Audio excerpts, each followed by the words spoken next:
السلام علیکم ورحمۃ اللہ وبرکاتہ۔ حدیث نمبر 181، صحیح بخاری۔ رسول کریم صلی اللہ علیہ وسلم جب عرفہ سے لوٹے تو پہاڑ کی گھاٹی کی جانب مڑ گئے اور رفع حاجت کی۔ اسامہ کہتے ہیں کہ پھر آپ صلی اللہ علیہ وسلم نے وضو کیا اور میں آپ صلی اللہ علیہ وسلم کے اعضاء پر پانی ڈالنے لگا اور آپ صلی اللہ علیہ وسلم وضو فرماتے رہے۔ میں نے کہا یا رسول اللہ، آپ اب نماز پڑھیں گے؟ آپ صلی اللہ علیہ وسلم نے فرمایا، نماز کا مقام تمہارے سامنے یعنی مزدلفہ میں ہے، وہاں نماز پڑھی جائے گی۔ حدیث نمبر 182، صحیح بخاری۔ وہ ایک سفر میں رسول کریم صلی اللہ علیہ وسلم کے ساتھ تھے، وہاں آپ رفع حاجت کے لیے تشریف لے گئے۔ جب آپ واپس آئے، آپ صلی اللہ علیہ وسلم نے وضو شروع کیا تو مغیرہ بن شعبہ آپ کی اعضائے وضو پر پانی ڈالنے لگے۔ آپ صلی اللہ علیہ وسلم وضو کر رہے تھے، آپ نے اپنے منہ اور ہاتھوں کو دھویا، سر کا مسح کیا اور موزوں پر مسح کیا۔ حدیث نمبر 183، صحیح بخاری۔ انہوں نے ایک رات رسول کریم صلی اللہ علیہ وسلم کی زوجہ مطہرہ اور اپنی خالہ حضرت میمونہ رضی اللہ تعالیٰ عنہ کے گھر میں گزاری۔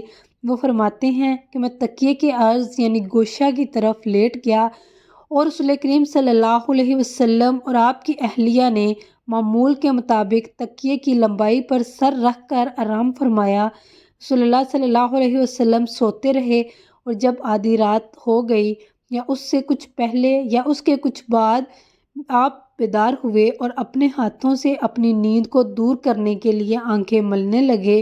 پھر آپ نے سورۃ ال عمران کی آخری 10 آیتیں پڑھی۔ پھر ایک مشکیزہ کے پاس جو چھت میں لٹکا ہوا تھا آپ کھڑے ہو گئے اور اس سے وضو کیا خوب اچھی طرح، پھر کھڑے ہو کر نماز پڑھنے لگے۔ ابن عباس رضی اللہ تعالیٰ عنہ کہتے ہیں میں نے بھی کھڑے ہو کر اسی طرح کیا جس طرح آپ صلی اللہ علیہ وسلم نے وضو کیا تھا۔ پھر جا کر میں بھی آپ کے پہلو مبارک میں کھڑا ہو گیا۔ آپ نے اپنا داہنا ہاتھ میرے سر پر رکھا اور میرا دایاں کان پکڑ کر اسے مڑوڑنے لگے۔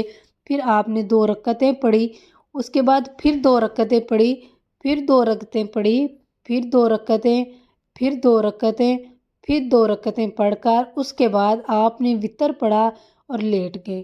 پھر جب مؤذن آپ صلی اللہ علیہ وسلم کے پاس آیا تو آپ نے اٹھ کر 2 رکعت معمولی طور پر پڑھی، پھر باہر تشریف لا کر صبح کی نماز پڑھی۔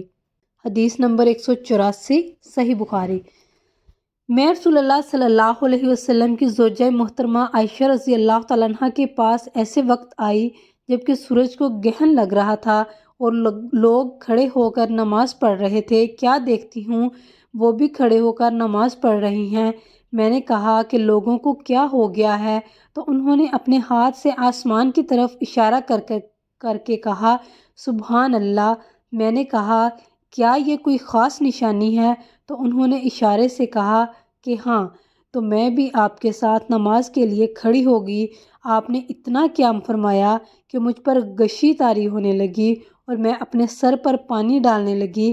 جب رسول اللہ صلی اللہ علیہ وسلم نماز سے فارغ ہوئے تو آپ نے اللہ کی حمد و ثنا بیان کی اور فرمایا آج کوئی چیز ایسی نہیں رہی جس کو میں نے اپنی اسی جگہ سے نہ دیکھ لیا ہو، حتیٰ کہ جنت اور دوزخ کو بھی دیکھ لیا، اور مجھ پر یہ وحی کی گئی ہے کہ تم لوگوں کو قبروں میں آزمایا جائے گا، دجال جیسی آزمائش یا اس کے قریب قریب۔ راوی کا بیان ہے کہ میں نہیں جانتی کہ اسما نے کون سا لفظ کہا۔ تم سے ہر ایک کے پاس اللہ کے فرشتے بھیجے جائیں گے اور اس سے کہا جائے گا کہ تمہارا اس شخص یعنی محمد صلی اللہ علیہ وسلم کے بارے میں کیا خیال ہے؟ پھر اسما نے لفظ ایماندار کہا یا یقین رکھنے والا کہا، مجھے یاد نہیں۔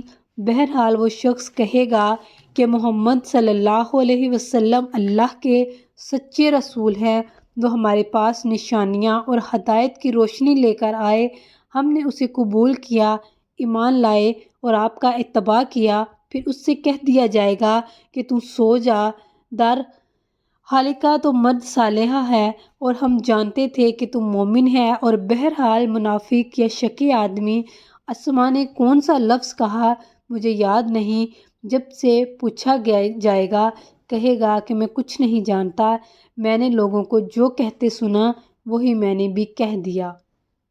حدیث نمبر 185 صحیح بخاری۔ کیا آپ مجھے دکھا سکتے ہیں کہ رسول اللہ صلی اللہ علیہ وسلم نے کس طرح وضو کیا ہے؟ عبداللہ بن زید رضی اللہ تعالیٰ عنہ نے کہا کہ ہاں۔ پھر انہوں نے پانی کا برتن منگوایا، پہلے پانی اپنے ہاتھوں پر ڈالا اور 2 مرتبہ ہاتھ دھوئے، پھر 3 مرتبہ کلی کی، 3 بار ناک صاف کی، پھر 3 دفعہ اپنا چہرہ دھویا، پھر کہنیوں تک اپنے دونوں ہاتھ 2 مرتبہ دھوئے، پھر اپنے دونوں ہاتھوں سے اپنے سر کا مسح کیا۔ اس طور پر اپنے ہاتھ پہلے آگے لائے پھر پیچھے لے گئے، مسح سر کے ابتدائی حصے سے شروع کیا، پھر دونوں ہاتھ گدی تک لے جا کر وہیں واپس لائے جہاں سے مسح شروع کیا تھا، پھر اپنے پیر دھوئے۔ حدیث نمبر 186 صحیح بخاری۔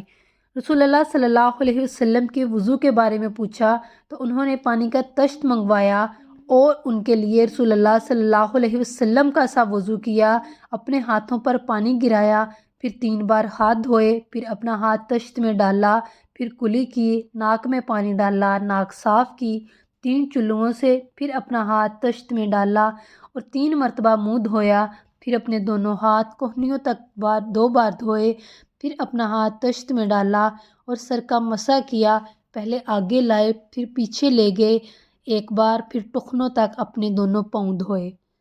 حدیث نمبر 187 صحیح بخاری۔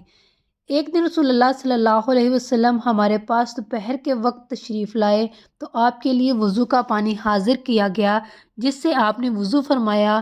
لوگ آپ کے وضو کا بچا ہوا پانی لے کر اسے اپنے بدن پر پھیرنے لگے۔